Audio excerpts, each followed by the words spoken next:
Faites l'expérience inverse. Imaginez les États-Unis signer avec un pays africain un accord intitulé Afrique d'abord, ou avec la Chine ou l'Europe un accord dénommé China First ou l'Europe First. Mais l'indignation serait immédiate, totale. Aucun président américain, aucune administration ne survivrait politiquement à une telle signature. Mais des gouvernements africains ont signé un document qui proclame dès son titre que leurs populations ne sont pas la priorité. Est-ce qu'ils ont même lu ce document avant de signer? Par nature, par désignation, il s'agit ici d'un accord déséquilibré.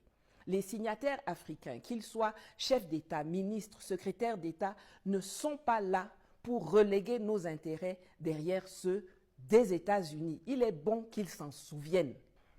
La signature d'un MOU se fait en général au niveau ministériel, puisque en réalité, il s'agit juste d'un document de préparation à l'entente. Mais avec la America First Global Health Strategy, on a affaire à un document bourré de très fortes implications politiques. Les Américains en face ne s'en cachent pas. Ils ont conditionné leur aide sanitaire à la signature d'un accord sur les minerais en Zambie, par exemple, ce qui a même poussé le président Hichilema, pourtant un serviteur zélé des Occidentaux d'habitude, à refuser, pas comme Tshisekedi à côté en RDC. Est-ce que vous vous rendez compte que dans le MOU signé par le Nigeria de Tinubu, le chuteur récidiviste, il est écrit que l'aide ira en priorité aux hôpitaux et aux cliniques chrétiennes? Oui, oui, vous ne rêvez pas. Le pire, ce n'est pas que les croisés pédos de la Maison-Blanche l'exigent. Le pire, c'est que le laquais de la CIA qui est assis là-bas à Azorok, à Abuja, l'accepte.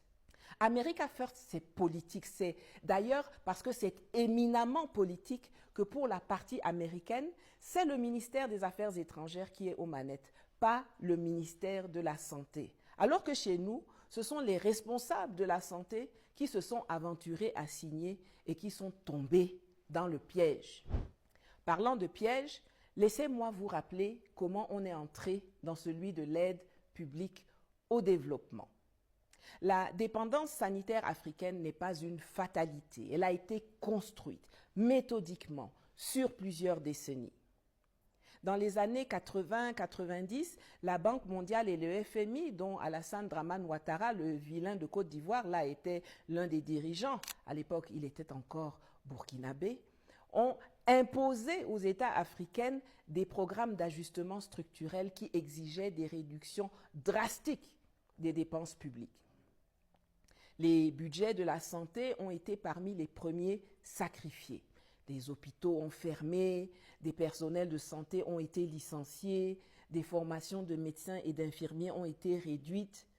Les États ont été affaiblis précisément là où ils auraient dû être renforcés. Le vide créé a été alors comblé par l'aide internationale. En 2003, George W. Bush crée PEPFAR, le programme d'urgence américain pour la lutte contre le sida.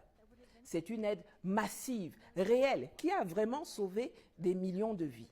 Personne ne peut nier cela. Mais cette aide a aussi créé une architecture de dépendance à grande échelle. Des systèmes sanitaires entiers ont été construits autour des financements américains, avec des logiciels américains, des protocoles américains, des indicateurs définis à Washington. L'aide a si bien fonctionné à court terme qu'elle a rendu politiquement difficile la construction d'alternatives à long terme. C'est ce qu'on appelle le piège de l'efficacité de l'aide. Elle marche suffisamment bien pour être indispensable, mais pas assez structurellement pour permettre l'émancipation. La stratégie America First n'a pas créé cette dépendance, elle a simplement mis en contrat. Et c'est précisément pour cela qu'il faut en sortir. Alors maintenant, comment est-ce qu'on en sort? Pour les gouvernements qui ont déjà signé ces MOU, il faut revenir dessus.